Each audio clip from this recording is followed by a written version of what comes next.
क्या आप लोगों का खेत गर्मियों में खाली रहता है, या आप छोटे या मध्यम किसान हैं, या आप लोगों के पास खेती करने के लिए पर्याप्त बजट नहीं है और आप इस वजह से खेती नहीं कर पा रहे हैं?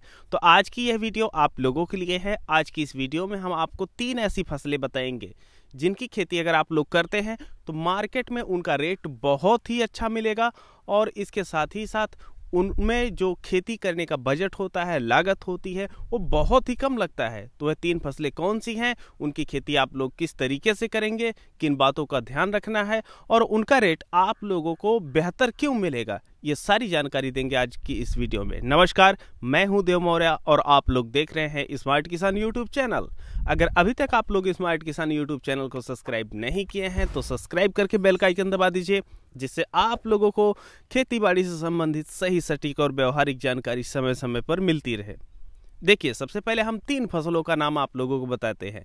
वह 3 फसलें हैं धनिया, मूली, पालक। अब ये जो धनिया, मूली, पालक है, यह ठंड के समय में उगाई जाने वाली फसलें हैं। मतलब यह फसलें रबी के मौसम की हैं, पर हम इसे उगाने के लिए आपको बता रहे हैं जायद के मौसम में। जायद के मौसम में भी आप लोग इसे आसानी से उगा सकते हैं।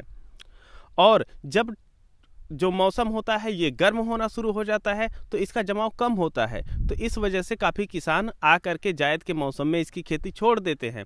लेकिन अब पालक है, मूली है और धनिया है, इसकी मांग जो होती है गर्मियों में काफ़ी ज़्यादा होती है, जिसकी वजह से जो इनका रेट होता है ये अच्छा मिलता है और इसे किसान कम उगाते हैं। एक प्लस पॉइंट और है रेट अच्छा मिलने की, और वो ये है कि अभी जब हम 26 मार्च 2022 को सुबह के समय में ये वीडियो रिकॉर्ड कर रहे हैं, तो इस समय खरमास का महीना चल रहा है। और अगर आप लोग इस समय बुआई करते हैं तो इसके बाद जब खरमास का महीना ख़त्म हो जाएगा तो ये जो फसलें होती हैं यह 40 से लेकर के 60 दिन की फसलें होती है। मतलब 60 दिन में आपका खेत पूरी तरीके से खाली हो जाता है।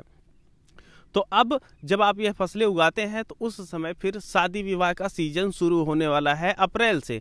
अब जब शादी विवाह का सीजन अप्रैल में शुरू होगा तो उस समय जो धनिया, मूली, पालक होती है यह और भी अच्छा रेट आप लोगों को देगी। तो इस वजह से आप धनिया, मूली, पालक की खेती करेंगे। हम आप लोगों को बता दिए कि अगर आप इसकी खेती करते हैं तो क्यों आप लोगों को बेहतर इसका रेट मिलेगा। अब दूसरी बात पे हम आते हैं कि दूसरी बात जो ये है कि इसकी खेती हमें किस तरीके से करना है। तो सबसे पहले हम आप लोगों को बताते चले कि इसकी जो खेती होती है, तीनों ही फसलों की जो खेती होती है, यह एक ही तरीका अपनाया जाता है। तो सबसे पहले हम आप लोगों को यहाँ पर 3 तरीके बताएंगे इसकी खेती करने के। तो 3 तरीके कौन से हैं? सबसे पहले तरीके और सबसे आसान तरीके पे हम आते हैं। सबसे पहला और आसान तरीका ये है कि आपके खेत में भयंकर नमी होनी चाहिए, बहुत ज़्यादा नमी। अगर आप मिट्टी भुरभुरी उठा रहे हैं और उसका लड्डू बना रहे हैं तो लड्डू बन जाना चाहिए।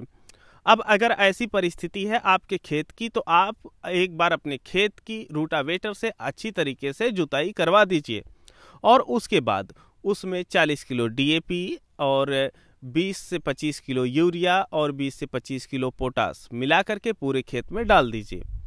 अब यहाँ पर जो मूली होती है इसका प्रति एकड़ 7 केजी बीज लगेगा, और वहीं पर जो धनिया और पालक है लगभग 9 केजी बीज लगेगा। यह जो सब्जियों की खेतियाँ होती हैं, साग वर्गीय खेतियाँ होती हैं, हर मौसम में बीज की जो मात्रा होती है अलग होती है।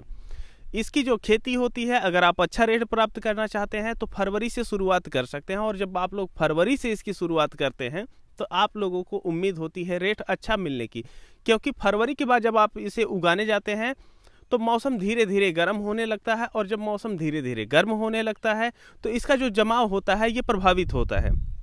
तो आप लोगों को ज़रूरत ये होती है कि इनको उत्पादन करके दिखाइए। रेट तो हम जो बताए हैं उसी सिद्धांत पे आपको मिलेगा। तो आपका खेत एक बार जुताई हो गई है, जो हम यहाँ पर खाद बताए हैं उस खाद को भी आप डाल दिए हैं, और जो हम बीज आप लोगों को बताए हैं ये पूरे खेत में बीज आप डाल दीजिए। लेकिन यहाँ पर जो धनिया की बीज होती है उसको हल्का सा रगड़ दिया जाता है। नीचे एक पटरा या तख्ती रखते हैं लकड़ी की, ऊपर एक तख्ती रखते हैं, और धनिया की बीज जो होती है ये बीच में डाल के हल्का सा ऐसे दबा देते हैं, जिसके ऊपर हम एक वीडियो पहले ही बना रखे हैं कि इसकी बीज का ट्रीटमेंट आप लोग किस तरीके से कर सकते हैं। तो वहाँ पर आप लोग देख करके उसको वास्तव में जान सकते हैं। तो उस तरीके से आप लोग रगड़ करके जो धनिया की एक गोल बीज होती है उसमें दो बीज रहती है, दो पार्ट रहते हैं और दोनों में से ही अंकुरण होता है। तो अगर आप तोड़ देते हैं तो आपके खेत में जो बीज की मात्रा है ये ज़्यादा हो जाती है।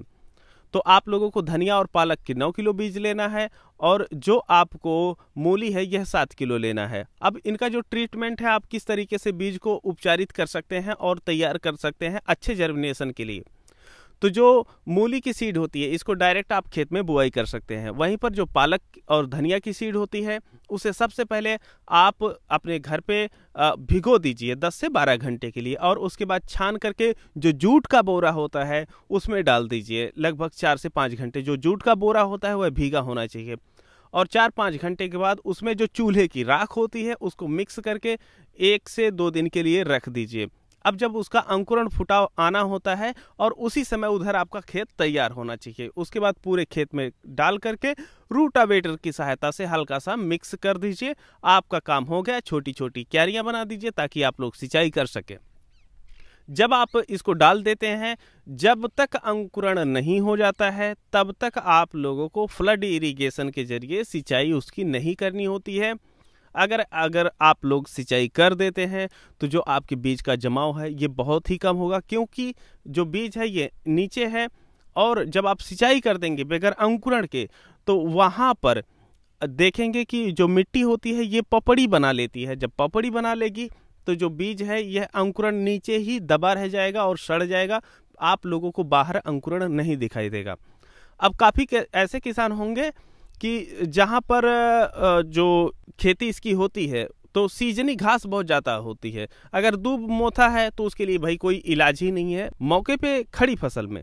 लेकिन अगर सीजनी घास निकलती है जैसे खरीफ, जायद या रबी के मौसम में निकलने वाली घासें, तो उन घासों के लिए पेंडामेथिलीन 1 लीटर प्रति एकड़ मिला करके आप लगभग 100 से 150 लीटर पानी में स्प्रे कर सकते हैं पूरे खेत में, और उसके बाद आपका जो घास है ये नहीं निकलती है और जो अंकुरण है ये आराम से आ जाएगा धनिया, मूली, पालक का। तो ये पहला और आसान तरीका हो गया है इसकी खेती करने के लिए।